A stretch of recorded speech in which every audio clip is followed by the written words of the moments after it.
Hey everyone, this is Fernando doing another video for The Modern Survivalist, and here in this video I want to show you guys a kerosene heater. This one is made by Corona, but there are several other good brands. Most of them operate basically under the same principle. They use kerosene as fuel and they have a wick. In this case, the wick is there on the inside. They have been around forever. Some tend to be more efficient than others, but I think it's a great idea to have one of these, especially for your winter preps. You don't want to be caught in the middle of winter without heating. And given that most houses these days rely on electricity for central heating, even those that have use some other fuel like heating fuel or heating oil of some sort, many systems still need electricity to work properly. So if power goes down, in most cases, most houses with central heating will be out of luck. Now, you don't want that happening to you in the middle of winter, as I said before, and especially in those places where it gets really cold. It can be a pretty big deal, especially if you're gonna be stuck without power for several days. And trust me, that happens. In those cases, when people are without power for several days, they don't have any way of keeping their houses heated. They have to leave, move to some friend, family, until things get resolved. But if you have one of these little guys, actually you can pull it off. A kerosene heater of this size may not be enough for an entire house unless it's a small house, a very small house, or an apartment. In Japan, they use kerosene heaters, not that different from this one, for heating apartments as the only source of heating, which I think it's pretty interesting. This model is not the latest kerosene heater model. There are the latest generation of kerosene heaters, such as the ones used in Japan. The only thing that I don't like about them is that even though they are very efficient, they don't use the traditional wick. And they rely on electricity as well to work, so that kind of defeats the purpose of having something for when power goes down. So let me show you guys how this works. Again, these are pretty traditional and they don't have anything weird about it. Even the more modern ones like this one, they have, let me show it actually to you guys, they have a kerosene tank which you actually fill up. All right, you fill this tank with kerosene, fills up a deposit that goes all the way through there, and you have a wick with this catalytic converter, I think it's called, which heats up, and that's where the heat comes from. Under here you have actually the wick. If I actually bring it up, you will be able to see it.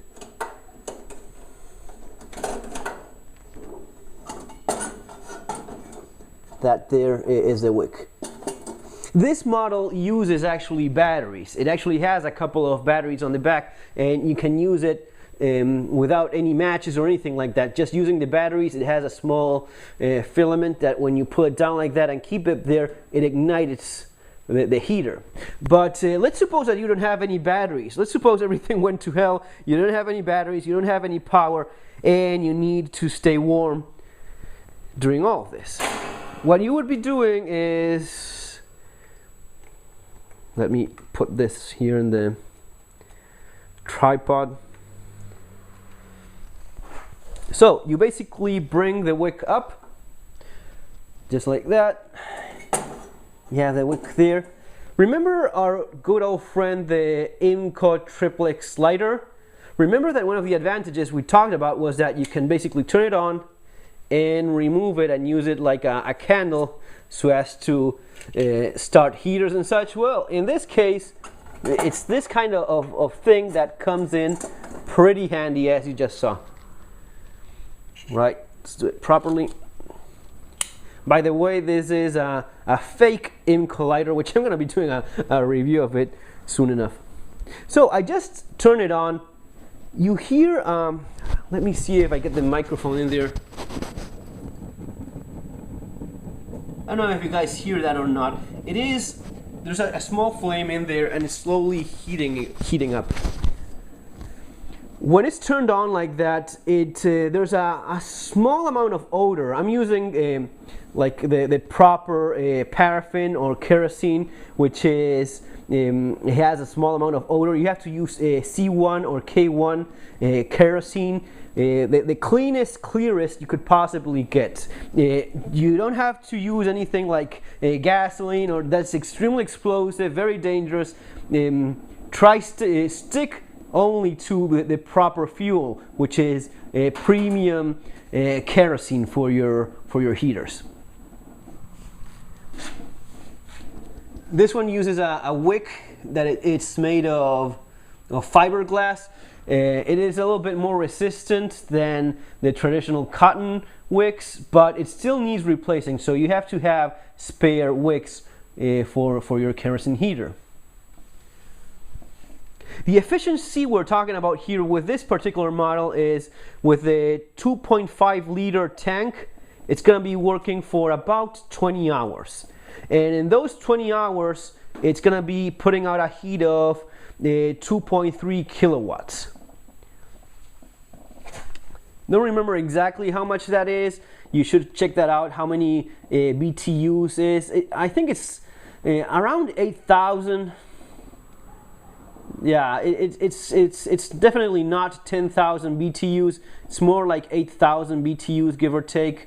So it's not an impressive amount of heat, but it's pretty efficient in the way it uses the fuel.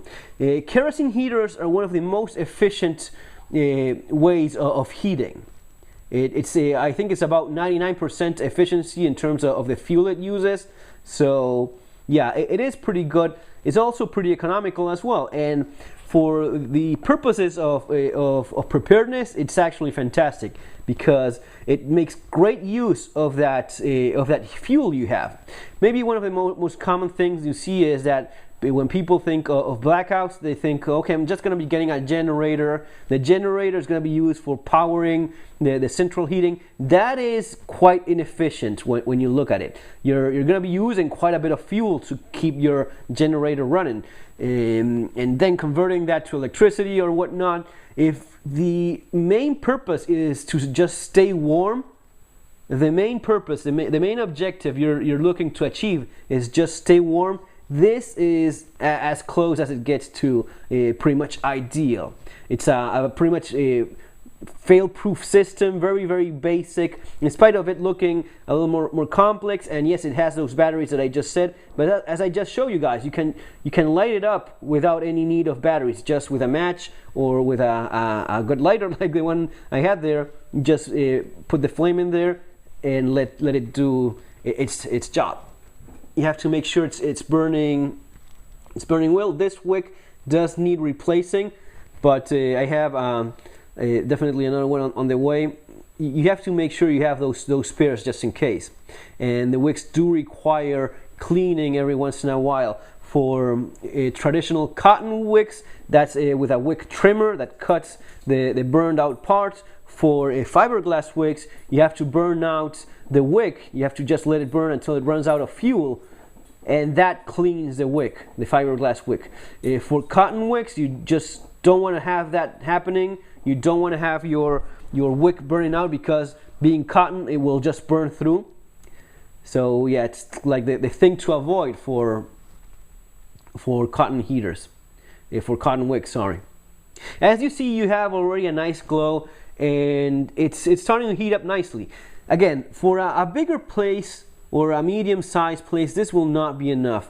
But if push comes to shove, you could have most people. You could have the family sleeping in a common room, and maybe the living room, and with a minimum amount of ventilation, so as to ensure nothing goes wrong in terms of carbon monoxide. Notice that this is releasing all the gases on the indoors. It hasn't got any exterior outlet for the gases it produces. So you have to leave a crack of a window open, and make sure you do have smoke detectors and carbon monoxide detectors as well.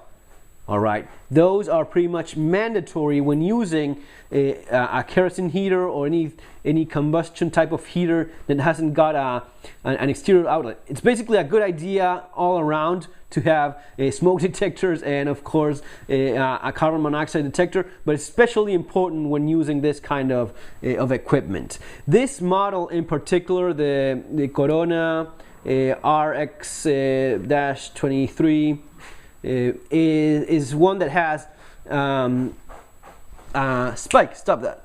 That has a sensor on its own. It has its own sensor, so it will shut down if it sees that there's an increase of the amount of carbon monoxide. But as always, remember the philosophy of 2 is 1, 1 is none. You cannot just rely on the one that comes with your equipment. Have another one of your own in your house, just in case. So as we have, in case one is not working, you at least have a spare one. So definitely an efficient way of staying warm if power goes down. You have this little grid door that locks there in place. It stays cold on top because it has like this ventilation, so it pushes the hot air forward, and it also radiates nicely. That's heat is not all the same. It's not the same thing to heat with just warm air or radiating like this this heater is doing right now. It's very comforting. It feels nice. People will feel the heat better with radiated heat like this. So fantastic idea, guys, and just keep it in mind. If you don't have your setup ready for winter, do get a kerosene heater. It's a fantastic way of staying warm if power goes down. And it did happen. What is it, last year? It was like several areas spent over a week without power, so definitely can happen again. It's just a common sense approach when living in places that have particularly harsh winters. When you turn it off, you just press that little button there. It pushes the wick down and the heater turns off. All right. So that's all, guys, for now. Remember to subscribe. There's more stuff coming up. If you like the video, just leave a thumbs up or like and share it. Take care, guys. Have a great day. See you on our next video.